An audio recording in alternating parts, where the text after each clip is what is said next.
मान सदस्य भाई बैठे बैठे आ जाएगा पानी, छाया जी कर रहे हैं आप, गलत बात है बिल्कुल ही। श्रीमती अनिता अध्यक्ष महोदय, एक सवाल और है मेरा इसी आप में। बैठे please, I will not allow, record नहीं होगा, बैठे प्लीज, बैठे, रिकॉर्ड नहीं होगा, बैठे नीचे प्लीज। श्रीमती अनिता बैठे। प्रश्न संख्या 558। माननीय अध्यक्ष महोदय, आपकी अनुमति हो तो जवाब तो आएगा। मैं पूरक प्रश्न। माननीय मंत्री जी उत्तर पढ़ा गया, प्रश्न पूछने थे। माननीय अध्यक्ष महोदय, मैं ये भी चाहता हूं कि जो क्वेश्चन लगाया जा रहा है पूरे सदन के सभी सदस्य सुने। ये तीसरी बार प्रश्न आ चुका है, तो ध्यान आकर सब सुने तो अच्छा रहेगा कि एक ही प्रश्न को बार बार क्यों लगाया जा रहा है। माननीय अध्यक्ष महोदय, आपकी अनुमति से मैं माननीय मंत्री महोदय से पूछना चाहती हूं कि जिस संचालक मंडल को अनियमितताओं के कारण से भंग किया गया, उस संचालक मंडल के खिलाफ विभाग द्वारा क्या कार्रवाई की गई? पहला प्रश्न ये। दूसरा प्रश्न है, कुल दोषी ऋणी कितने थे, उनसे अब तक कितनी राशि वसूली गई और कितनी राशि अब तक वसूलने से शेष है? तीसरा प्रश्न दो काफी, तीसरा बाद में पूछो। हाँ, चल दो का दो काफी। एक। हाँ, मुख्य मुद्दा राशि वसूलने का है। माननीय अध्यक्ष महोदय, अवसायन के समय कुल बकाया ऋण 16 करोड़ 94 लाख रुपए था। वसूली 7 करोड़ 64 लाख रुपए की हो गई है। 4 करोड़ के प्रकरण माननीय उच्च न्यायालय में विचाराधीन है। 5 करोड़ के ऋण बिना गारंटी के थे, जिन्हें 2006 की ऑडिट में आरबीआई ने डूबत में औषधि की श्रेणी में डाल दिया है। 42 लाख रुपए के ऋण में प्रॉपर्टी खुर्द-बुर्द हो गई है और संचालन मंडल के खिलाफ कार्रवाई उस समय की गई, भंग कर दिया गया था। वही है आज की स्थिति में। माननीय अध्यक्ष महोदय, 20,000 खाता धारक आज भी 2010 के बाद में आज 2023 हो गया, 13 सालों से परेशान हो रहे हैं। मेरा बार बार प्रश्न लगाने के पीछे भी हेतु यही है। मैं अपनी मंशा को स्पष्ट करना चाहती हूँ, जिन्होंने अनियमितताएं की उनके खिलाफ हम कोई कार्रवाई नहीं करना चाहते हैं, और जो परेशान हो रहे हैं खातेधारक, जिनके पैसे गाड़ी कमाई का पैसा जमा है, उनको विभाग लौटा नहीं रहा है। जिन्होंने गलत पैसा जमा कर लिया, बिना गारंटी के जमा कर लिया, उनको ऋण क्यों दिया, जिन्होंने ऋण दिया उनके खिलाफ हम कार्रवाई नहीं कर रहे हैं। तो मेरा अध्यक्ष महोदय आपके माध्यम से सिर्फ इतना निवेदन है कि क्या विभाग उनके खिलाफ कार्रवाई नहीं कर रहा, कोई बात नहीं, परंतु जिनका पैसा जमा है, क्या विभाग बैंक की अचल संपत्ति को बेचकर उन खाता धारकों को अपना पैसा लौटाने की मंशा रखता है क्या? सरकार की मंशा साहब है, किसी भी जिसने बैंक में पैसा जमा कराया उसका पैसा नहीं डूबे, लेकिन उच्च न्यायालय के स्थगन आदेश होने की वजह से वो काम आगे नहीं बढ़ पा रहा है। और उनको पूरा टेबल करता हूँ, बहुत लंबी चौड़ी लिस्ट है, मैं टेबल करता हूँ, आप देख लें। न्यायालय में तारीख वाइज बराबर पैरवी कर रहे हैं, हमारे अधिकारी भी जा रहे हैं, लेकिन न्यायालय से स्टे होने के कारण वो कार्रवाई नहीं हो रही है। और बाकी पूरा विवरण जो 16.64 करोड़ का था वो तो मैंने आपको प्रस्तुत कर ही दिया है। माननीय मंत्री जी, ये आश्वस्त करते हैं कि कोर्ट का फैसला पक्ष में हो जाएगा, उसके बाद उनको डिस्मिस कर देंगे क्या? तो कोर्ट का फैसला आने के बाद तो मैं जैसा कोर्ट आदेश देगी वैसी कार्रवाई कर देंगे आगे। अगला प्रश्न श्री मेवाराम जैन। प्रश्न संख्या 559। खंड 1, भारत सरकार द्वारा प्रदेश की वर्ष 2011 की जनसंख्या के अनुसार राष्ट्रीय खाद्य सुरक्षा योजना अंतर्गत 4.46 करोड़ लाभार्थियों को चयनित किए जाने की सीलिंग निर्धारित की गई थी। भारत सरकार द्वारा कवरेज में कोई भी संशोधन अगली जनगणना में जनसंख्या अनुमान आंकड़े प्रकाशित होने के बाद संभव हो सकेगा। खंड 2, विधानसभा क्षेत्र बाड़मेर में खाद्य सुरक्षा में नव चयनित परिवारों में से 300 परिवार के राशन कार्ड पर विभिन्न तकनीकी कारणों यथा आधार कार्ड मैपिंग नहीं होने, परिवार के सदस्य का नाम किसी अन्य कार्ड में पहले से दर्ज होने के कारण पोस्ट मशीन से ट्रांजैक्शन नहीं हो पा रहे हैं। विधानसभा क्षेत्र बाड़मेर में खाद्य सुरक्षा योजना के तहत नाम जुड़वाने हेतु कुल 15,172 आवेदन प्राप्त हुए तथा 11,537 आवेदन लंबित है।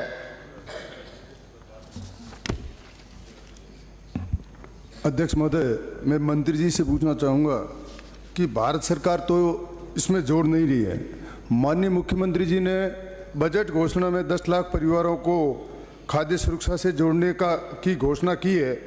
उसमें से बाड़मेर जिले में कितने आवेदन आए, कितनों को जोड़ा गया और कितने पेंडिंग है? मान्य ये अलग प्रश्न, खाद्य सुरक्षा के संबंध में पूछे, मुख्यमंत्री से संबंध नहीं। खाद्य सुरक्षा का ही है सर, मुख्यमंत्री जहाँ भारत सरकार का पूछे। उनको जोड़ेंगे कि जोड़े, बात खत्म होती। सेकंड मेरा प्रश्न है सर, बाड़मेर विधानसभा में खाद्य सुरक्षा के कितने आवेदन आए और कितने उसमें पात्र पाए गए, और जो पेंडिंग है वो कब तक उनको जोड़ा जाएगा? सेकंड प्रश्न मेरा है, आपने इसमें बताया कि 300 परिवार जिसको लाभ नहीं मिल रहा है वो उसमें जुड़े हुए हैं, तो इनकी जांच कराकर जो कोई त्रुटि है उनको किस तरह से जोड़ेंगे? कृपया मंत्री जी बताएं। बाड़मेर विधानसभा क्षेत्र में प्राप्त अपील है 15,172, स्वीकृत अपील है 3,479, निरस्त अपील है 156, लंबित अपील है 8,178, 3,359 को वापस भेजा है।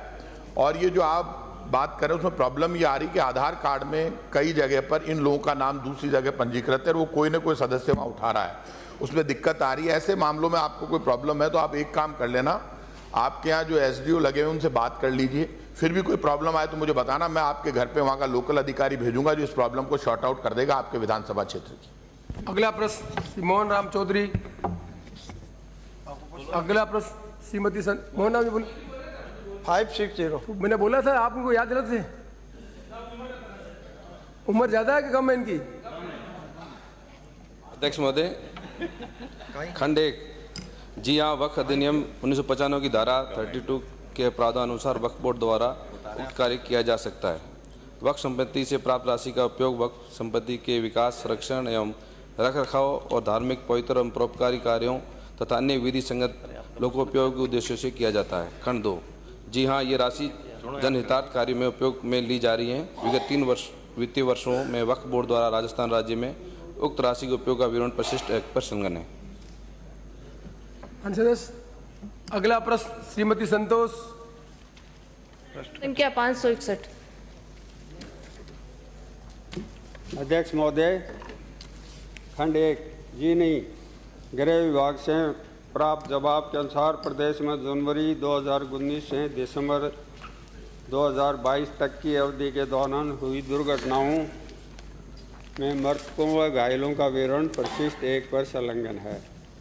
अपाहिज का रिकॉर्ड अलग से संधारित नहीं है। खंड 2, अक्टूबर 2022 से पूर्व दोषी इरेंट वाहनों को ब्लैक लिस्ट के रूप में फ्लैग किया जाता था, किंतु वर्तमान में इस प्रकार के वाहनों को वाहन पोर्टल पर लॉग फ्लैग किया जा रहा है। लॉग के रूप में फ्लैग वाहनों के सड़क पर संचालन हेतु रोक नहीं है। इस प्रकार के वाहनों को दोष निवारण हेतु कतिपय सेवाओं यथा वाहन के पंजीयन संबंधी, स्वामित्व हस्तांतरण, फिटनेस परमिट, हाइथोपेकेशन, इंडोर्समेंट, टर्मिनेशन इत्यादि हेतु रोक का प्रावधान है। विगत 3 वर्षों में बीकानेर संभाग में black listed / lock sleeper coach बसों से दुर्घटना में मृतकों एवं सहायता राशि का जिलेवार सूचना निम्नानुसार है। जिला ब्लैक लिस्ट आंकड़ा स्लीपर, ये कुल दुर्घटनाएं, कुल हुई मौतें, दुर्घटनाएं हुई सब 2, बीकानेर में मौत हुई 1, परिवारों को दी गई सहायता 0 है। गंगानगर 1 दुर्घटना हुई, 1 मौत हुई, सहायता 0 दी गई है। हनुमानगढ़ में कोई दुर्घटना नहीं, 0 दुर्घटना, 0 मौत, 0 सहायता। चूरू में 1 दुर्घटना हुई, 1 मौत हुई, 1 को सहायता दी गई। कुल योग 4, जिसमें से 3 को सहायता नहीं मिली, 1 को सहायता मिली। दुर्घटना में मृत व्यक्तियों के नाम व सहायता राशि का विवरण परिशिष्ट 2 पर संलग्न है। खंड 3, परिवहन एवं सड़क सुरक्षा विभाग द्वारा सड़क दुर्घटनाओं को रोकने हेतु महत्वपूर्ण कदम उठाए गए हैं, प्रति परिशिष्ट 3 पर संलग्न है। गृह विभाग से प्राप्त जवाब के अनुसार सड़क दुर्घटनाओं की रोकथाम के लिए यातायात नियमों की पालना करना एवं इस ओर आमजन को जागरूक किया जा रहा है। यातायात नियमों की पालना नहीं करने वाले वाहन चालकों के विरुद्ध प्रवर्तन की कार्रवाई की जा रही है व सड़क दुर्घटनाओं की रोकथाम हेतु पुलिस मुख्यालय द्वारा समय समय पर आदेश परिपत्र दिशा निर्देश जारी किए गए हैं। प्रति परिशिष्ट 4 पर संलग्न। माननीय अध्यक्ष महोदय, मैं आपके माध्यम से माननीय मंत्री जी से जानना चाहती हूँ कि इन्होंने जो ये जवाब में दिया, इसमें एक तो आधे अधूरे आंकड़े दिए हैं। इन्होंने जो ब्लैक लिस्टेड बसें बताई है उसके अंदर जो 3 मामले बताए हैं उसमें से एक में ही मुआवजा दिया गया है, जबकि मेरे यहाँ जो हादसे हुए हैं बस जल कर के उसके अंदर 19/9/2021 को एक हादसा हुआ जो बस जलने के कारण 3 व्यक्ति जिंदा जल गए थे उसके अंदर, और अभी हाल ही में उस पर कंट्रोल नहीं होने के कारण 29/6/2023 को फिर एक बस जली और 2 व्यक्ति जिंदा जल गए। तो माननीय मंत्री जी ने जो ये बताया, एक तो उनको अभी तक कोई मुआवजा राशि या कुछ भी नहीं मिला। दूसरा मेरा प्रश्न ये है कि प्रयास कर रहे हैं, अच्छी बात है, लेकिन नियम बनाए और नियम भी मुझे इसमें दिए गए जवाब में, लेकिन उन नियमों पे कार्रवाई क्या की गई है, एक्शन क्या लिया गया है, क्या सरकार इसके बारे में जवाब देगी?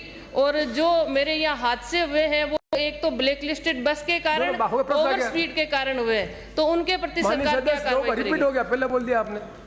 माननीय सदस्य, आपने स्पेसिफिक स्लीपर कोच का पूछा है और स्लीपर कोच में एक को दे दिया मुआवजा, 2 लोगों ने आवेदन ही नहीं किया है। और दूसरा आपने कहा है कि क्या कार्रवाई की गई है, तो हमने ब्लैक लिस्ट वो जो हमारे ये ब्लैक स्पॉट हैं या जो बसों की कमी है किसी कारण से, जैसे उसमें कोई फिटनेस नहीं है, कोई दूसरे तरह की कमी है, दुर्घटनाग्रस्त हो जाती है, तो उसके लिए हमने एक सिस्टम अभी बनाया है जो भारत सरकार से फंडेड है। उसके तहत हम सब बसों में ये पैनिक बटन लगा रहे हैं, BLTD लगा रहे हैं, और हम जो संबंधित विभाग हैं पुलिस को हमने निर्देश दिए हैं, पुलिस इसको हमने इसमें पावर डेलीगेट कर रखे हैं कि वो अभियान चला के जो ऐसी बसें हैं जो दुर्घटनाग्रस्त होने की संभावना है, जिनका फिटनेस नहीं हुआ है, जिनका दूसरे तरीके की, जिन पर वो टेप नहीं लगी हुई है या जिनके इंजन में खराबी है, उस तरह की बसों को अभियान चला के और उनको पाबंद करें। और पब्लिक सेफ्टी के लिए हमने ये व्यवस्था की है कि बसों में फायर फाइटिंग सिस्टम भी रखें, दूसरे तरह के जो और बचाव के तरीके हैं उनको, बहुत लंबी सूची है जो मैंने आपको उपलब्ध कराई है परिशिष्ट 3 पर। अध्यक्ष महोदय, माननीय मंत्री जी ने जैसे बताया स्लीपर कोच नहीं, इसके अंदर परिवहन सेवा के निजी वाहन के बारे में भी मैंने पूछा हुआ है, जिसके बारे में नहीं बताया। मैं ये पूछना चाहती हूँ कि 19/9/2021 को हादसा हुआ था, 3 व्यक्ति जिंदा जले उस बस में, वो ब्लैक लिस्टेड बस थी, और एक वृद्ध महिला जो अपने ज़मीन के कागज और ज़मीन बेचकर 8 लाख रुपए लेकर के जा रही, उसका भी सारा वो नुकसान हो गया, सब जल गया, उसका पूरा घर बर्बाद हो गया। इन बसों पे कंट्रोल करने के लिए सरकार क्या कर रही है? अभियान आप बोल रहे हो, अभियान चला रहे हो, लेकिन अभी भी जो दोबारा हादसा हुआ है 29/6/2023 को फिर इसी प्रकार का ओवर स्पीड के कारण हुआ है, तो कंट्रोल कहाँ हुआ है? सरकार इसको संज्ञान में लेगी या नहीं? निश्चित रूप से संज्ञान में लेंगे माननीय सदस्य, और आप जो पर्टिकुलर बस है उसका मुझे बता दें, मैं उसकी जानकारी कराऊंगा, जांच कराऊंगा।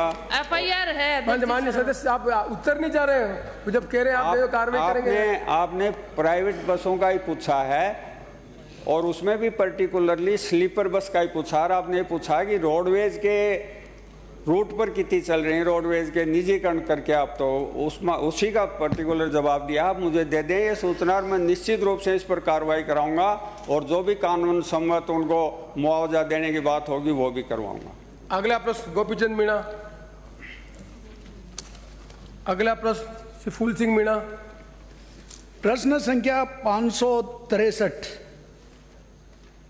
माननीय अध्यक्ष महोदय, उदयपुर ग्रामीण विधानसभा क्षेत्र की ग्राम पंचायत जामर कोटड़ा में 132 केवी वोल्टेज के विद्युत उपभोक्ता messrs Rajasthan state mines and mineral limited की 11 केवी लोड लाइन राजकीय उच्च प्राथमिक विद्यालय एवं आंगनबाड़ी भवन परिसर के ऊपर से गुजर रही थी, जिसे माह जून 2023 में RSMM लिमिटेड द्वारा उक्त परिसर से स्थानांतरित कर दिया गया है।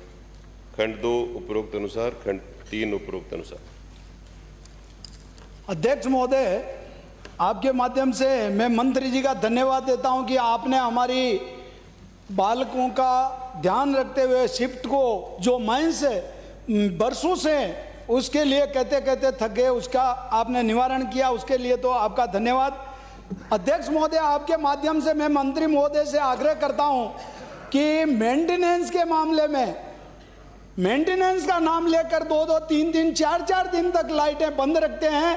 ऐसे में प्रश्न जो प्रश्न पूछा, वही मैं पूछ रहा हूं, मेंटेनेंस प्रश्न जो पूछा उसका सप्लीमेंट्री। सभापति अध्यक्ष आपने महोदय, धन्यवाद दे दिया, प्रश्न का उत्तर हो गया, धन्यवाद बेटे आप। अगला प्रश्न रफीक खान। 564।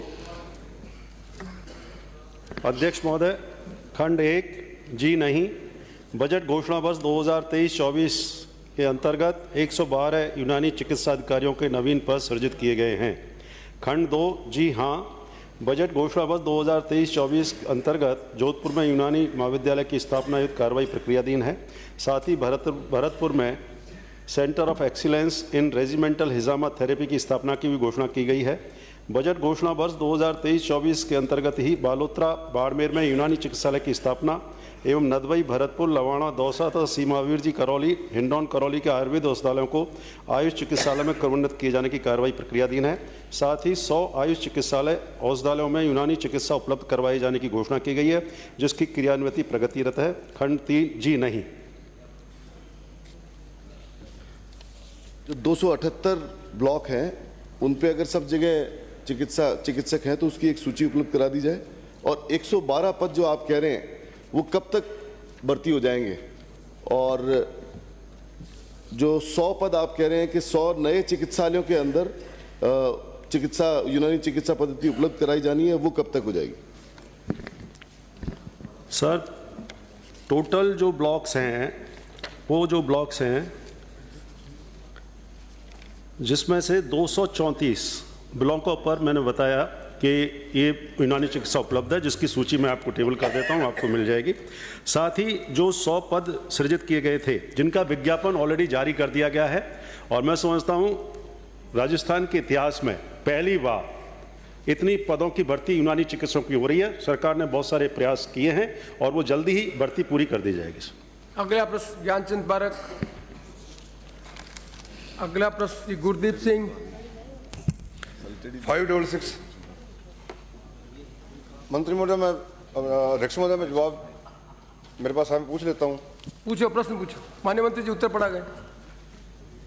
मेरे वहाँ इनका जो खंड 2 के अंदर जवाब आया मंत्री जी का, मेरे पशु चिकित्सा अधिकारी के पद 12 से गुरित हैं, वह 5 खाली है और लंबे समय से 18 से तलवाड़ा झील से 18 से खाली है। रामसरा में 21 से खाली है।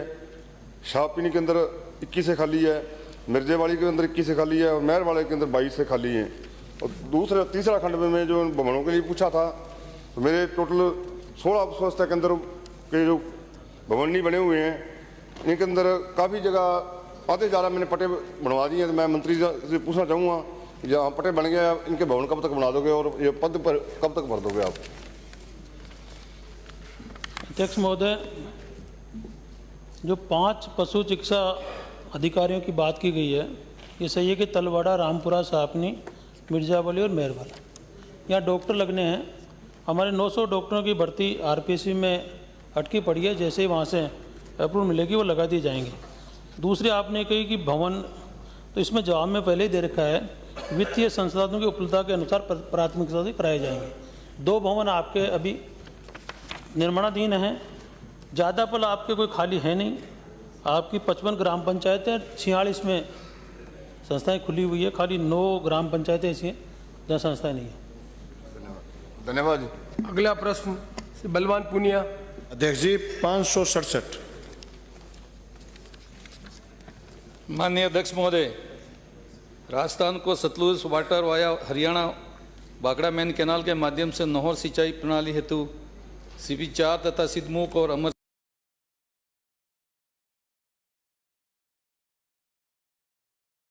से भाखड़ा मेन लाइन राजस्थान हरियाणा राज्य की साझा नहर है। हरियाणा में पानी की मांग अधिक होती है तब राजस्थान की नहरों को पूरा पानी नहीं मिलता है, किंतु औसतन आधार पर लगभग पूरा पानी प्राप्त होता है। राजस्थान के हिस्से के अनुसार पूरा पानी नहीं मिलने पर हरियाणा बीबीएमबी के अधिकारियों से वार्ता व पत्राचार कर बीबीएमबी चंडीगढ़ में होने वाली तकनीकी समिति की मासिक बैठक में इस मुद्दे को उठाकर राजस्थान के हिस्से का पूरा पानी लेने का प्रयास किया जाता है। राजस्थान के हिस्सा का पूरा पानी लेने हेतु नहर फीडर के जीर्णोद्धार कार्य करवा जाकर इसकी क्षमता बढ़ाई जानी है। यह कार्य हरियाणा द्वारा किए जाने हैं तथा इन कार्य हेतु राजस्थान सरकार द्वारा PFF तैयार की जा चुकी है तथा DPR हेतु कार्रवाई प्रक्रियाधीन है। अध्यक्ष जी, औसत का क्या मतलब है? जिस दिन पानी चाहिए उस दिन पानी हरियाणा नहीं देता। मेरी सीधी सी मांग ये है कि आपने कहा कि बीबीएमबी में बैठक में बार बार अधिकारी बात करते हैं। क्या सरकार ने, मैंने पहले भी चिट्ठी लिखी है, क्या सरकार ने ऐसा कोई प्रयास करा कि बीबीएमबी में सिंचाई मंत्री या कोई जनप्रतिनिधि जो राजस्थान के हिस्से की बात कर सके? क्या कोई सरकार ने ऐसा प्रस्ताव आज तक दिया जिसे जनप्रतिनिधि को वहां मेंबर बनाया जा सके? नंबर 2, जिस दिन हमारा हिस्सा है, अब आने वाले अगस्त में जो ही बरसात कम हो जाएगी, सितंबर में बरसात कम हो जाएगी, जिस दिन हमारा हिस्सा 600 क्यूसेक पर डे है तो 600 में मिले, इसके लिए सरकार क्या कदम उठाएगी? 2 बात। माननीय अध्यक्ष महोदय, माननीय जैसे सदस्य ने कहा है कि बीबीएमबी स्तर के ऊपर सरकार की क्या कार्रवाई हुई, मैं पूरे सदन को इस बात का अवगत कराना चाहता हूं कि पानी हरियाणा सरकार के तंत्र से आ रहा है और ये राजस्थान के और हरियाणा की साझा है। इस संबंध में 10 पत्र हरियाणा सरकार को लिखा जा चुका है। इसके बावजूद भी हमको पानी प्राप्त नहीं हो रहा है। अध्यक्ष महोदय, हमने रीट सर्वोच्च न्यायालय में लगाई है, अभी वो अध्यक्ष जी, इन्होंने जवाब दिया कि हमारा कैरियर साझा है, पैसे हमने दिए, सरकार ने क्षतिपूर्ति दी हरियाणा को, लेकिन हम चाहते हैं काजल हेड पर जो कैरियर साझा है, पीछे से टोहाना हेड से सिद्धमुख आती है, काजल हेड पर आकर के कैरियर साझा कर दिया जिससे हरियाणा अपनी मर्जी की नहरें खोलता है। इसलिए मेरी मांग है मंत्री महोदय से और सरकार से कि काजल हेड पर आकर के भी हमारा कैरियर अलग करा जाए जिससे सिद्धमुख और अमर सिंह का पानी हमें पूरा मिल सके। और नोर फीडर का आपने जवाब दे दिया कि उसकी अलग से DPR बन चुकी है, इसलिए काजल हेड पर कैरियर अलग रखने का सरकार क्या प्रोग्राम बनाएगी, ये बता दो। माननीय अध्यक्ष महोदय, बार बार हम हरियाणा सरकार से इस संबंध में पत्राचार और निवेदन कर रहे हैं, लेकिन हरियाणा सरकार हमको सहयोग नहीं कर रहा है, इसका विरोध हो रहा है। लेकिन माननीय सदस्य की जैसे भावना है, हम सभी मिलकर इसके लिए प्रयास करेंगे तो हो सकता है इसका परिणाम अच्छा निकल के आ सकता है।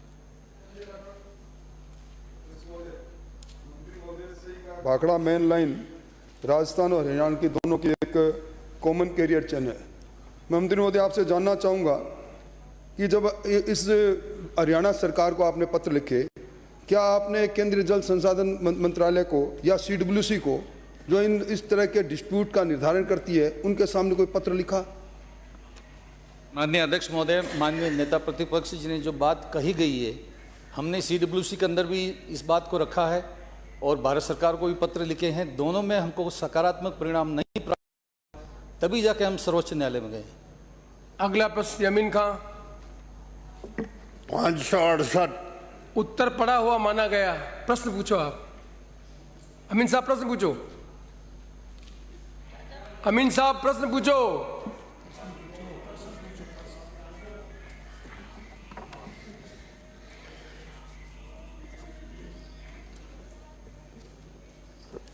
जन स्वास्थ्य अभियांत्रिक मंत्री से मैं 2 सवाल ही पूछना चाहता हूं।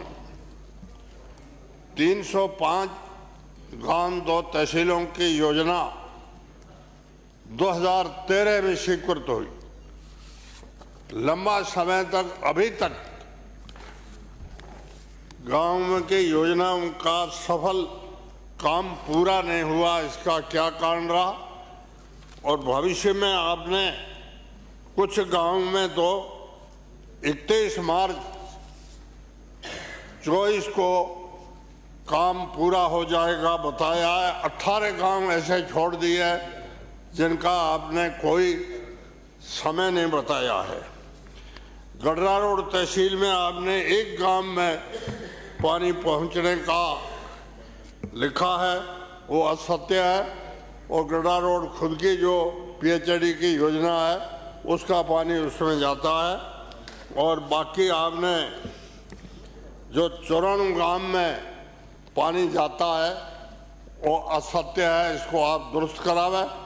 SR के लिए जो पाइपलाइन टेस्ट हुई है उनकी गिनती इसमें बताई है जो दुरुस्त करावे। और 18 गांव में आपने कोई टाइम नहीं बताया है, इनका मेहरबानी करे टाइम बताओ कब तक इन गांव में पानी पहुंचाने का आपका विभाग विचार रखता है।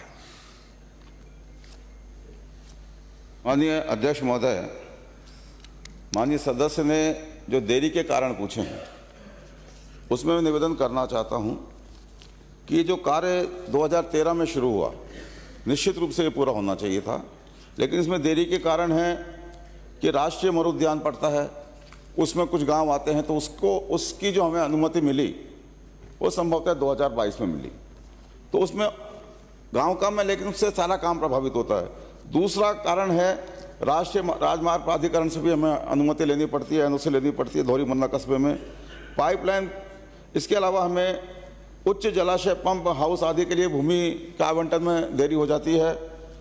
कई बार कई चीज़ों में विचलन होता है, योजना बनती है लेकिन उस योजना में पाइप में या जगह में लंबाई में कहीं ना कहीं विचलन हो जाता है, तो इन कारणों से ये देरी हुई है। लेकिन मेरा विश्वास है क्योंकि 90% काम इसका ये इंफ्रा का काम है, इससे घर घर नल नहीं पहुंचेगा, इससे गांव तक नल पहुंचेगा, तो ये 90% काम हो चुका है और अक्टूबर 2023 तक हमने ये इसको प्रस्तावित रखा है। उम्मीद करते हैं कि इस लक्ष्य को हम प्राप्त करने की हर संभव कोशिश करेंगे।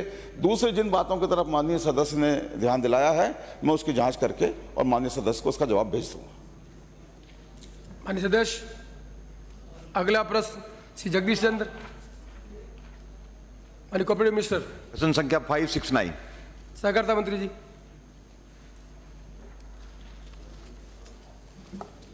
माननीय अध्यक्ष महोदय, जी हाँ, ग्राम सेवा सहकारी समिति के डिफाल्टर कृषकों द्वारा अवधि पार राशि जमा कराने पर फसली ऋण दिया जा रहा है। विधानसभा क्षेत्र चाकसू में वर्ष 2018 से 22 तक 5,000 रुपये से कम राशि वाले 12 डिफाल्टर किसान जिनके द्वारा बकाया ऋण राशि जमा कराने ऋण माफ़ी योजना में संपूर्ण ऋण माफ़ होने पर पुनः फसली ऋण दिया गया है, किसी भी डिफाल्टर किसान की अवधि पार राशि का समायोजन नहीं किया गया है। खंड 2, जी हाँ, ऐसे डिफाल्टर अवधि पार कृषि ऋणी कृषक जिनके द्वारा अवधि पार राशि जमा कराने पर फसली ऋण दिया जा रहा है। अगला प्रश्न श्री जब्बर सिंह। प्रश्न संख्या 570।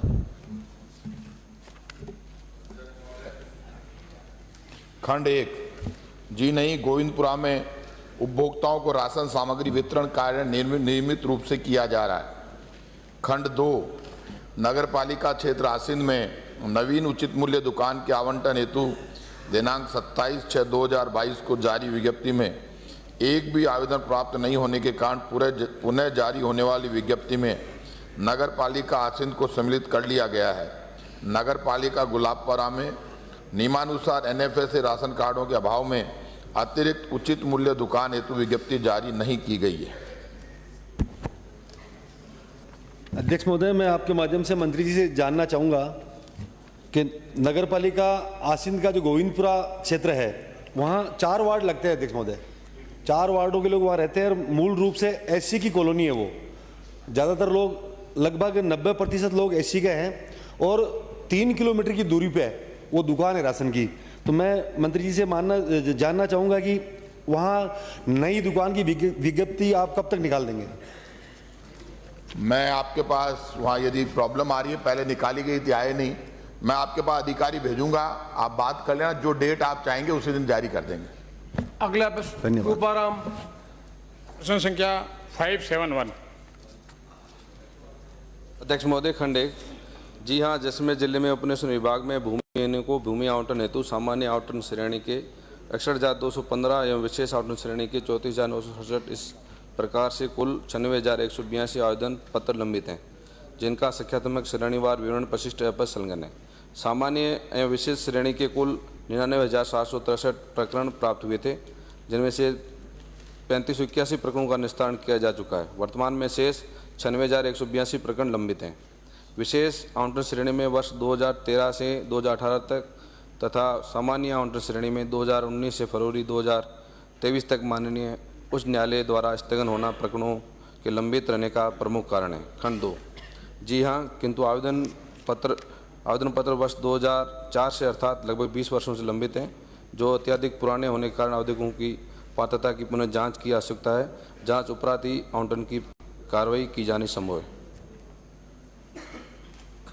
माननीय अध्यक्ष महोदय, आपके अनुमति से मंत्री महोदय से पूछना चाहूँगा, पत्रावलियों को पेंडिंग हुए 20 वर्ष हुए, 4 सरकारें, चौथी सरकार जाने में है।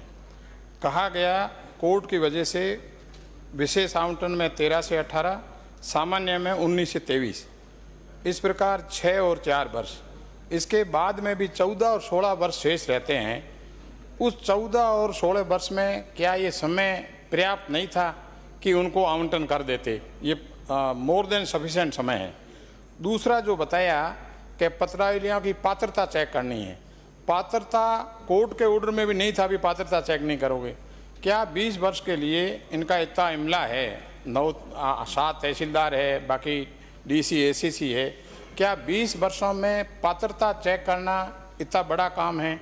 सरकार की मंशा नहीं है। प्रश्न, क्या ये समय पर्याप्त नहीं है कि पात्रता चेक 20 वर्षों में की नहीं गई? अध्यक्ष महोदय, जैसा कि मैंने निवेदन किया है कि पिछली सरकार जो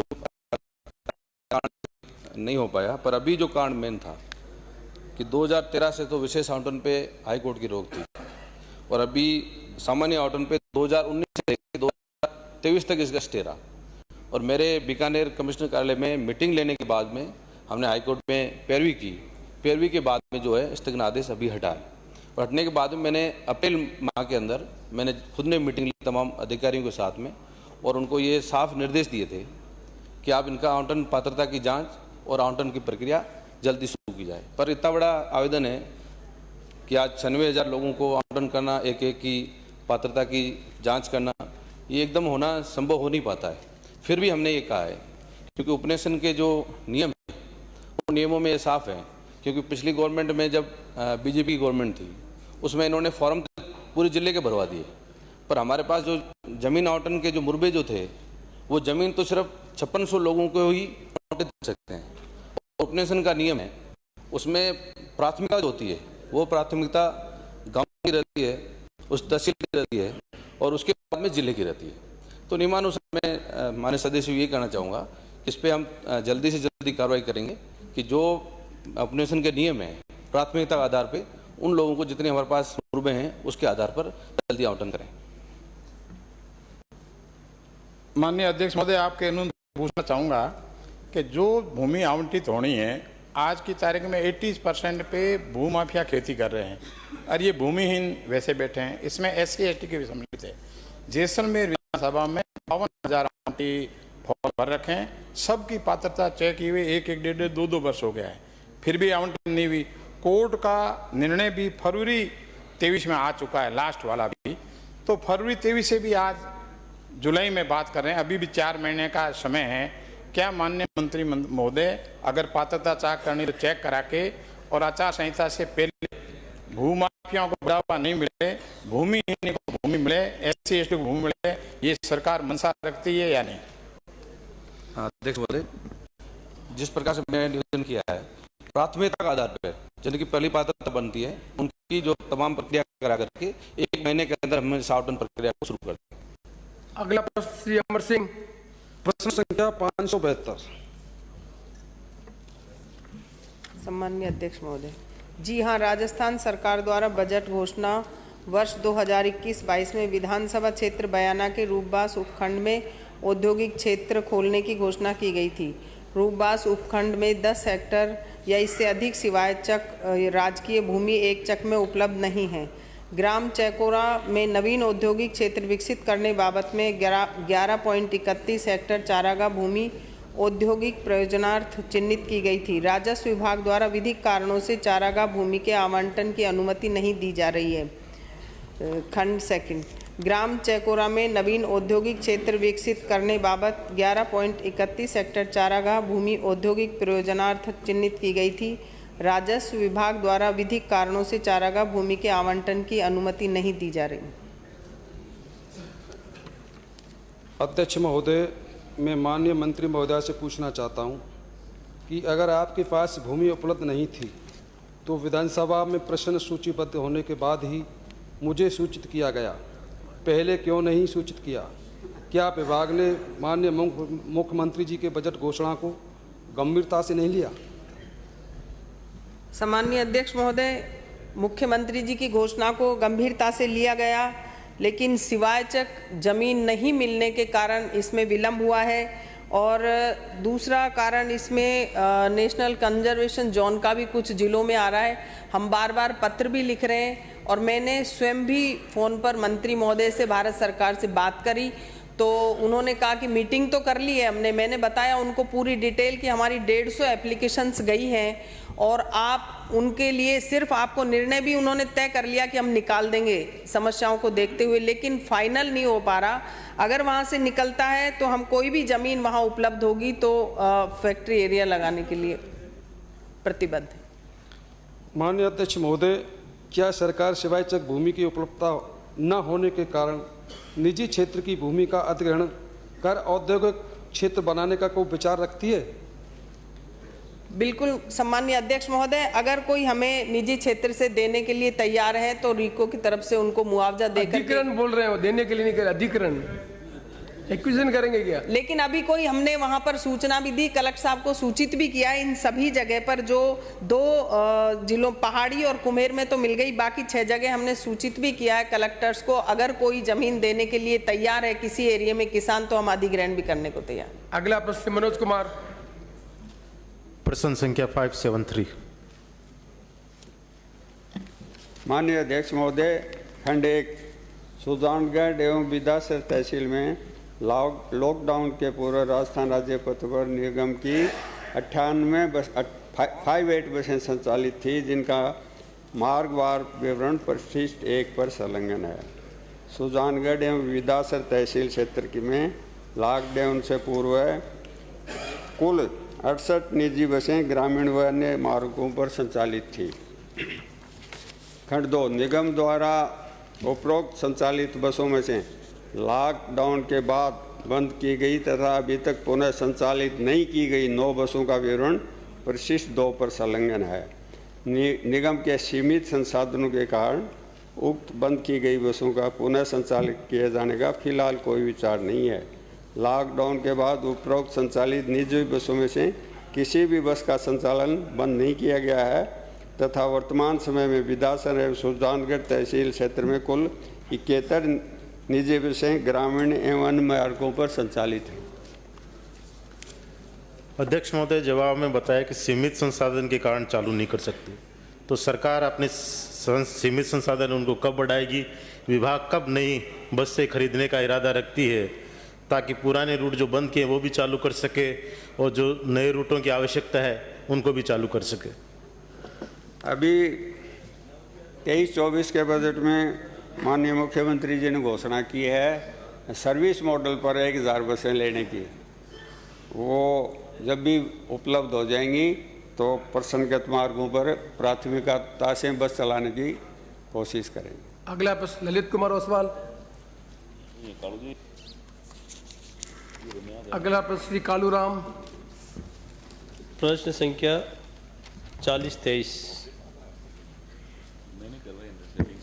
माननीय अध्यक्ष महोदय, खंड 1 झालावाड़ जिले में माह मार्च 2022 से माह दिसंबर 2022 तक कुल 2972 किसानों द्वारा मांग पत्र जमा करवाए गए हैं। उनमें से 17 जुलाई 2023 तक 1807 किसानों को कनेक्शन जारी कर दिए गए हैं।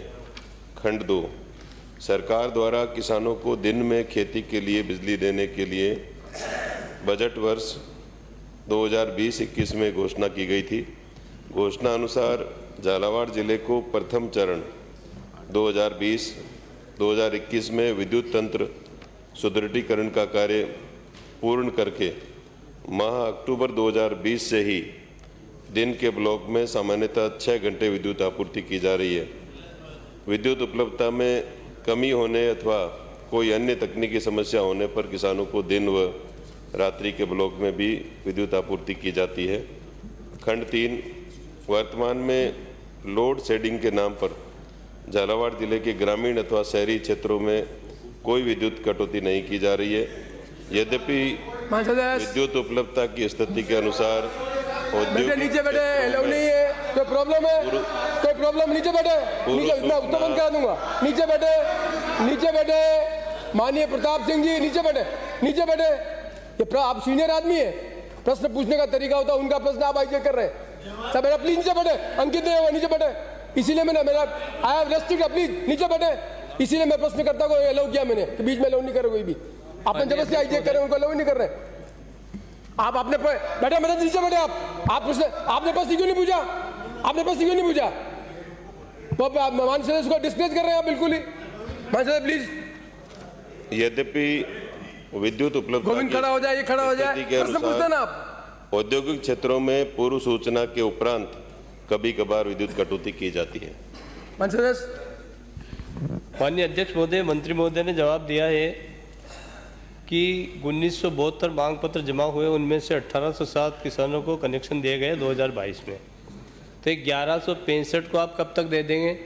यह 2022 का आंकड़ा है, साल भर हो गया, अभी तक 1165 किसान बाकी है। नंबर 2 पे आपने कहा है कि किसानों को दिन में लाइट दी जाती है और 6 घंटे लाइट दी जा रही है। माननीय महोदय, किसानों को दिन में लाइट नहीं मिलती और 6 घंटे भी नहीं मिलती है, यह लाइट 3 से 4 घंटे मिलती है। और तीसरा, और मैं आपसे बाद में पूछूंगा, इसका जवाब दे। माननीय अध्यक्ष महोदय, जैसा कि मैंने मूल प्रश्न के जवाब में बताया कि 1807 किसानों को कनेक्शन अभी तक जारी कर दिए गए हैं 2972 में से।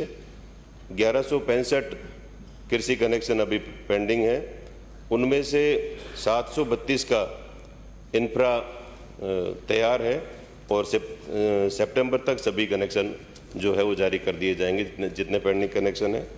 दूसरा, दिन में 6 घंटे लाइट की जो बात कही गई, तो हमारी जो घोषणा की गई थी उसके बाद में, माननीय मुख्यमंत्री जी की घोषणा के बाद में, जो पहले चरण में हमने जो जिले लिए थे जिनमें 6 घंटे बिजली दी जानी है, उसमें माननीय विधायक महोदय का जिला भी है। और इंफ्रा को इम्प्रूव, जो सिस्टम को इम्प्रूव करने के बाद में हम 6 घंटे बिजली दे रहे हैं।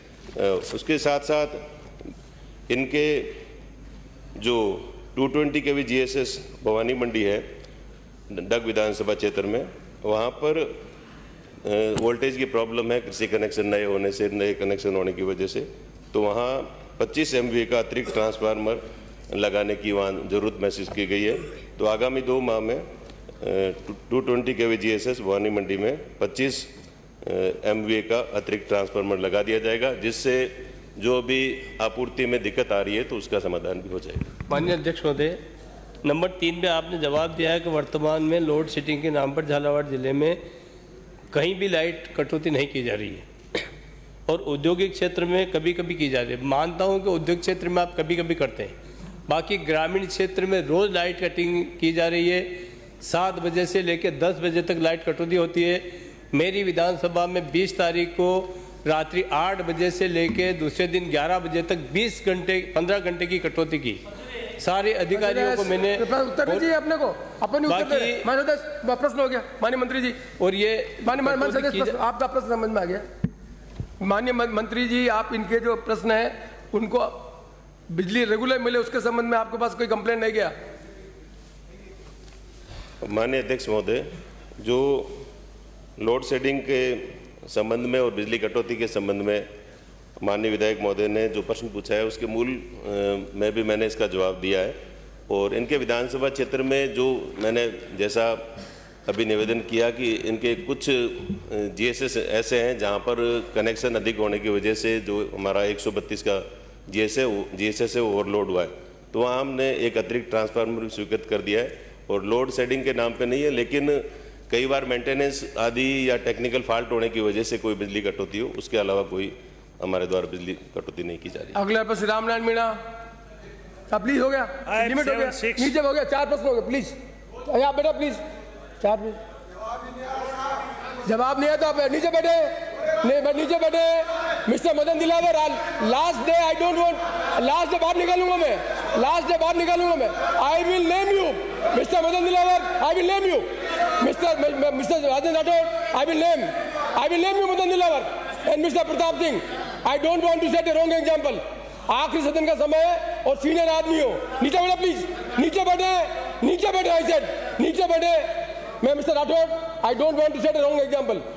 मैं नहीं चाहता कि सदन की जो आखिरी सदन का दिन है वो इस अनप्रेजेंटेड ट्रेन में निकले, और आप सीनियर आदमी है, फिर सदन में आना चाहते हैं। सब सदन के लोग देख रहे हैं किस तरह का बिहेवियर करते हैं आप बेटे प्लीज नीचे बैठे, मैं सड़क से नीचे बैठे, सीनियर आदमी में आए लेग, नीचे बैठे आप मिस्टर प्रताप जी, नीचे बैठे। ये बहुत अनफॉर्चुनेट चीज है, आप मैं आई एम ऑन लेग, आप पहली बार के MLA and you want to set a wrong example. आपको अखबार में आना है, फोटो में आना है, प्रश्न पूछते ना आप, रोका किसी ने? माननीय रामनारायण। माननीय अध्यक्ष महोदय, खंड 1, जी हाँ, इलेक्ट्रोपैथी पद्धति को राज्य में चिकित्सा कार्य हेतु गुणागुण के आधार पर विचार विमर्श कर औचित्यपूर्ण प्रस्ताव तैयार करने एवं लीगल एस्पेक्ट को जांचने हेतु वर्ष 2015 एवं वर्ष 2017 में समितियों का गठन किया गया था। समिति गठन के आदेशों की प्रति परिशिष्ट वापस संलग्न है। उक्त समितियों द्वारा प्रस्तुत रिपोर्ट का संक्षिप्त विवरण परिशिष्ट वापस संलग्न है। खंड संख्या 2, जी नहीं, प्रदेश में कोई भी मान्यता प्राप्त इलेक्ट्रोपैथी क्लिनिक संस्थान नहीं चल रहा है। खंड संख्या 3, जी नहीं, राज्य में राजस्थान इलेक्ट्रोपैथी चिकित्सा पद्धति अधिनियम 2018 पारित किया गया है। इस हेतु बोर्ड के गठन के संबंध में विभाग द्वारा सचिव आयुष मंत्रालय भारत सरकार को पत्र लिखते हुए मार्गदर्शन चाहा गया है कि परिशिष्ट पर जिस पर मार्गदर्शन आदिनांक तक अप्राप्त है। माननीय अध्यक्ष महोदय, मैं आपके माध्यम से जानकारी चाहूँगा माननीय मंत्री जी से। जब 2007 से 2018 तक 5 कमेटियाँ गठित की गई, उसके बाद में राजस्थान इलेक्ट्रोपैथी चिकित्सा पद्धति अधिनियम 2018 पास किया गया। 2018 के बाद में आप गवर्नमेंट ऑफ इंडिया से डायरेक्शन से आ रहे हो, तो ये 5 साल तक इतनी शिथिलता क्यों बरती गई, और इसके बारे में आगे से आप क्या कार्रवाई करने जा रहे हो ताकि ये इतने सुस्त नहीं रहे और हमारे को चिकित्सा पद्धति बहुत गंभीर रोगों में भी मिल सके। माननीय अध्यक्ष महोदय, आपके माध्यम से माननीय सदस्य को बताना चाहूँगा कि ये जो एक्ट पारित किया गया और जब भारत सरकार से संपर्क किया गया, इससे पहले 7 कमेटियों का गठन किया गया। कभी कोई कमेटी कुछ रिपोर्ट दी, कुछ कमेटी कुछ रिपोर्ट दी, जो मैं को माननीय सदस्य को उपलब्ध करा दी गई है। और बताना चाहूँगा, जब ये स्थिति आई, क्योंकि इंडिया में, देश में कहीं भी इलेक्ट्रोपैथी को मान्यता प्राप्त नहीं है, और इस इलेक्ट्रोपैथी के क्या दुष्प्रभाव होंगे, प्रभाव होंगे, बिना जब तक गवर्नमेंट ऑफ इंडिया की गाइडलाइंस, जिसको कि हमारा नेशनल आयुष काउंसिल है, उन्होंने भी हाथ खड़े कर दिए हैं। फिर भी माननीय सदस्य की भावना के अनुरूप पुनः हम प्रयास करेंगे, क्योंकि जब तक इसका कोई क्या क्वालिफिकेशंस होंगी तब तक कुछ नहीं किया जा सकता। प्रश्नकाल समाप्त हुआ। प्रक्रिया के नियम 50 के अंतर्गत स्थगन प्रस्तावों पर व्यवस्था। मुझे माननीय सदस्यों को सूचित करना है कि निम्नांकित स्थगन प्रस्तावों की सूचना प्राप्त हुई। श्री जबर सिंह सांकला सदस्य की ओर से आसीन नगर पालिका के वार्ड नंबर 22 के सरकारी भूमि की ताराबंदी कर अतिक्रमण से बचाने के संबंध में। श्री सतीश पुनिया सदस्य की ओर से विधानसभा क्षेत्र आमेर की क्षतिग्रस्त सड़कों का डामरीकरण करवाए जाने के संबंध में। श्रीमती अनिता पटेल सदस्य की ओर से अजमेर शहर में स्मार्ट सिटी योजना के तहत अन्ना सागर झील को छोटा करने से अतिवृष्टि के समय झील के ओवरफ्लो होने से उत्पन्न स्थिति के संबंध में। श्री नारायण बेनीवाल सदस्य की ओर से प्रदेश में राष्ट्रीय एवं अंतर्राज्यीय राज्य मार्गों पर नियम विरुद्ध टोल वसूलने से उत्पन्न स्थिति के संबंध में। श्री खुशवीर सिंह सदस्य की ओर से सर्वोच्च न्यायालय के निर्णयानुसार संरक्षित क्षेत्र हेतु जारी की गई गाइडलाइंस की पालना करने के संबंध में। श्रीमती चंद्रकांता मेघवाल सदस्य की ओर से विधानसभा क्षेत्र केशवराय पाटन की नहरों में पानी नहीं छोड़ने से स्थानीय किसानों द्वारा धरना प्रदर्शन करने से उत्पन्न स्थिति के संबंध में। श्री अमेर सिंह भायल सदस्य की ओर से विधानसभा क्षेत्र सिवाना अंतर्गत भखा भगत सिंह बस स्टैंड की क्षतिग्रस्त सड़कों का डामरीकरण करवाए जाने के संबंध में। श्री मदन दिलावर सदस्य की ओर से विधानसभा क्षेत्र कोटा शहर के दक्षिण नगर निगम क्षेत्र में वन भूमि पर बसे परिवारों को रिहायशी आवंटन पत्र जारी करने के संबंध में। श्री अशोक लावटी सदस्य की ओर से पुलिस थाना मोहाना जयपुर में दलित युवक द्वारा पुलिस कस्टडी में खुदकशी करने से उत्पन्न स्थिति के संबंध में। श्री वासुदेव देवनारायण सदस्य की ओर से प्रदेश में सीवरेज कार्यों में निर्धारित मापदंडों की अनदेखी एवं सड़कों की बदहाल स्थिति के संबंध में। श्री बलजीत यादव सदस्य की ओर से प्रदेश में विद्युत आपूर्ति की समुचित व्यवस्था करने के संबंध में। प्रदेश में जल जीवन मिशन योजना में ठेकेदारों द्वारा फर्जी अनुभव प्रमाण पत्र के आधार पर 20,000 करोड़ रुपए के टेंडर घोटाले से उत्पन्न स्थिति के संबंध में निम्नांकित माननीय सदस्यों की ओर से प्रस्ताव प्राप्त हुए हैं। श्री राजेंद्र राठौड़, श्री ललित कुमार ओसवाल, श्री अर्जुन लाल जिनगर, श्री निर्मल कुमावत, श्रीमती दीप्ति किरण माहेश्वरी, श्री धर्मनाथ जोशी, श्री राम प्रताप कासनिया, श्री सुरेश सिंह रावत, श्री अविनाश, श्री रामलाल शर्मा, श्री बलवीर सिंह लूथरा, श्री अभिनेश महर्षि, श्री गोपाल लाल शर्मा, श्री सुभाष पूनिया, श्री छगन सिंह, श्री बिहारी लाल, श्री धर्मेंद्र कुमार, श्री गुरदीप सिंह, श्री अमृतलाल मीणा, श्रीमती संतोष, श्री संजय शर्मा, श्री जोगेश्वर गर्ग, श्री जोराराम कुमावत, श्री नारायण सिंह देवल। उपरोक्त प्रस्ताव ऐसे नहीं है कि सदन की पूर्व निर्धारित कार्रवाई को रोककर इन पर विचार किया जाए, अतः इन पर अनुमति देने में असमर्थ हूँ। फिर भी माननीय सदस्य नारायण बेनीवाल, श्री बलजीत यादव, श्री धर्मनाथ जोशी, श्री सुभाष पूनिया, श्री नारायण सिंह देवल एवं श्री राजेंद्र राठौड़ को उनके प्रस्ताव की विषय वस्तु पर 2-2 मिनट बोलने की अनुमति होगी। प्रक्रिया के नियम 295 के अंतर्गत प्राप्त विशेष उल्लेख की सूचना है। श्री सतीश पुनिया सदस्य की ओर से विधानसभा क्षेत्र आमेर की क्षतिग्रस्त सड़कों का डामरीकरण करवाए जाने के संबंध में। श्री वासुदेव देवनानी सदस्य की ओर से अजमेर शहर में व्याप्त पेयजल संकट से उत्पन्न स्थिति के संबंध में। श्री प्रताप सिंह सदस्य की ओर से प्रेम सिंह सिंघवी राजकीय महाविद्यालय छिपा बड़ूद में कार्यरत कार्मिकों के बकाया वेतन का भुगतान नहीं करने से उत्पन्न स्थिति के संबंध में। श्री अविनाश सदस्य की ओर से विधानसभा क्षेत्र जेतारण में जल जीवन मिशन योजना के अंतर्गत हुए कार्यों से क्षतिग्रस्त हुई सड़कों की मरम्मत करवाए जाने के संबंध में। श्री अशोक लावटी सदस्य की ओर से विधानसभा क्षेत्र सांगानेर में पेयजल की समुचित व्यवस्था करने के संबंध में। श्री अर्जुन लाल जिनगर सदस्य की ओर से बनास नदी के पानी को कपासन विधानसभा क्षेत्र में पेयजल एवं कृषि हेतु उपलब्ध कराए जाने के संबंध में। श्री कन्हैयालाल सदस्य की ओर से मालपुरा उपखंड को नवीन जिला बनाने के संबंध में। श्री संजय शर्मा सदस्य की ओर से जिला अलवर को नवीन संभाग बनाने के संबंध में। श्री ओम प्रकाश हुड्डा सदस्य की ओर से विधानसभा क्षेत्र महुआ के कतिपय गाँवों में पेयजल उपलब्ध कराए जाने के संबंध में। श्री गोविंद प्रसाद सदस्य की ओर से झालावाड़ जिले के विद्यालयों में शिक्षकों के रिक्त पदों पर पद स्थापना करने के संबंध में। श्री सुरेश मोदी सदस्य की ओर से उपखंड निमका थाना में ठेकेदार कंपनी द्वारा खनन करने वालों से अवैध वसूली करने के उत्पन्न स्थिति के संबंध में। श्री संदीप शर्मा सदस्य की ओर से कोटा शहर की कई आवासीय कॉलोनियां एवं कच्ची बस्तियों में मूलभूत सुविधा उपलब्ध करने के संबंध में। श्री अमेर सिंह बायल सदस्य की ओर से प्रदेश में विद्युत के घरेलू एवं कृषि उपभोक्ताओं से अतिरिक्त अधिभार के नाम पर राशि वसूल जाने से उत्पन्न स्थिति के संबंध में। श्री अमृतलाल मीणा सदस्य की ओर से विधानसभा क्षेत्र सलूम्बर की क्षतिग्रस्त सड़कों का डामरीकरण करवाए जाने के संबंध में। श्री बिहारी लाल सदस्य की ओर से नोखा उपखंड को नवीन जिला बनाने के संबंध में। आज और 5 प्रस्ताव मैंने अलाउ किए हैं 15 के अलावा, जिससे माननीय सदस्यों को पूरा मौका मिले। श्री बिहारी लाल के बाद श्री राकेश पारिक सदस्य की ओर से प्रदेश की गुर्जरों सहित अन्य जातियों को शैक्षणिक संस्थाओं में MBC वर्ग का लाभ दिलवाए जाने के संबंध में। श्री रामनारायण मीणा सदस्य की ओर से विधानसभा क्षेत्र पीपलधाम में चंबल सिंचित क्षेत्र में जल सिंचन जल निकासी तथा ड्रेनेज जीर्णोद्धार के कार्यों को पूर्ण कराने के संबंध में। श्री अमित चाचान सदस्य की ओर से उपखंड नौर को नवीन जिला बनाने के संबंध में। श्री फूल सिंह मीणा सदस्य की ओर से विधानसभा क्षेत्र उदयपुर ग्रामीण में उच्च माध्यमिक विद्यालय में नवीन कक्ष बनाने एवं शिक्षकों के रिक्त पदों को भरने के संबंध में। श्रीमती सूर्यकांत व्यास सदस्य की ओर से जोधपुर के उम्मेद सागर बांध भूमि एवं कैचमेंट एरिया को अतिक्रमण मुक्त कर इसे वर्षा जल संरक्षण इकाई, पेयजल भंडारण एवं पर्यटन आकर्षण केंद्र के रूप में विकसित किए जाने के संबंध में। माननीय सदस्यों को उनके द्वारा दी गई सूचना को पढ़ने की अनुमति होगी। श्री नारायण बेनीवाल। माननीय सदस्य, I have called Mr. Leader, I will not allow it. I will not allow it. Diary की बात हुई है, उन्होंने कहा कि लाल डायरी अगर उसका राज खुल जाता तो रिकॉर्ड नहीं होगा, रिकॉर्ड नहीं होगा, रिकॉर्ड नहीं होगा। नारायण बेनीवाल, रिकॉर्ड नहीं होगा। नारायण बेनीवाल, नारायण बेनीवाल, नारायण बेनीवाल, नारायण बेनीवाल। माननीय अध्यक्ष महोदय,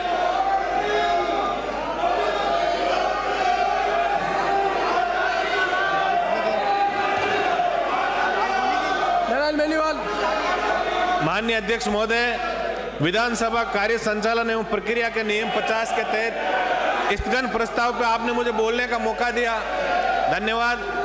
मैं आपका ध्यान प्रदेश में राज्य राजमार्गों एवं कुछ राष्ट्रीय राजमार्गों के नियम विरुद्ध टोल वसूली के कारण उत्पन्न स्थिति के संबंध में सरकार का ध्यान आकर्षित करना चाहता हूं। मेरे चेम्बर में आइए, चेम्बर में आइए, मेरे चेम्बर में आइए। या नहीं, या नहीं, या not allowed. I will not allow you. I will not allow you. I will not allow you. I will not allow you. I say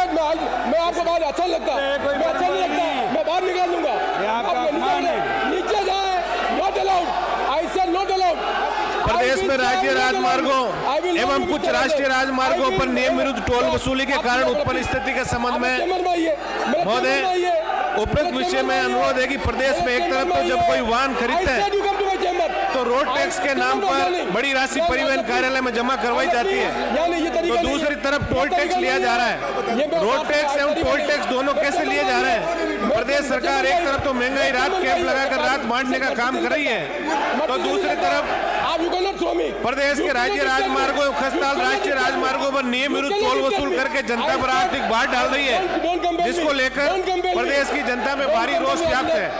प्रदेश की पूर्ववर्ती भारतीय जनता पार्टी सरकार के तत्कालीन मुख्यमंत्री जी ने 6 मार्च 2018 को विनियोग विधेयक पर बहस का जवाब देते समय प्रदेश के राज्य राजमार्गों को टोल मुक्त करने की घोषणा की थी, जिसके बाद 1 अप्रैल 2018 से एक बार प्रदेश को टोल मुक्त किया गया था।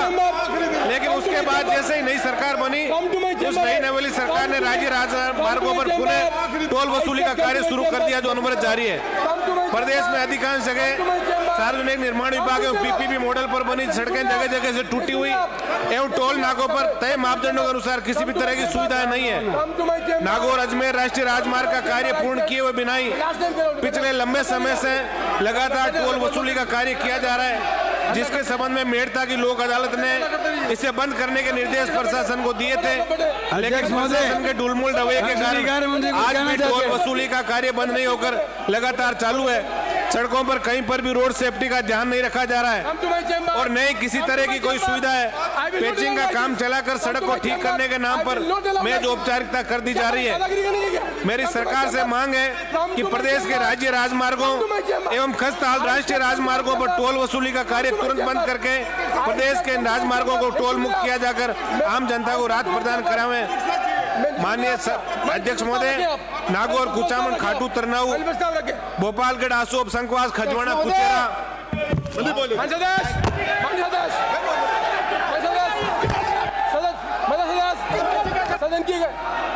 सदन की कार्रवाई स्थगित की जाती है।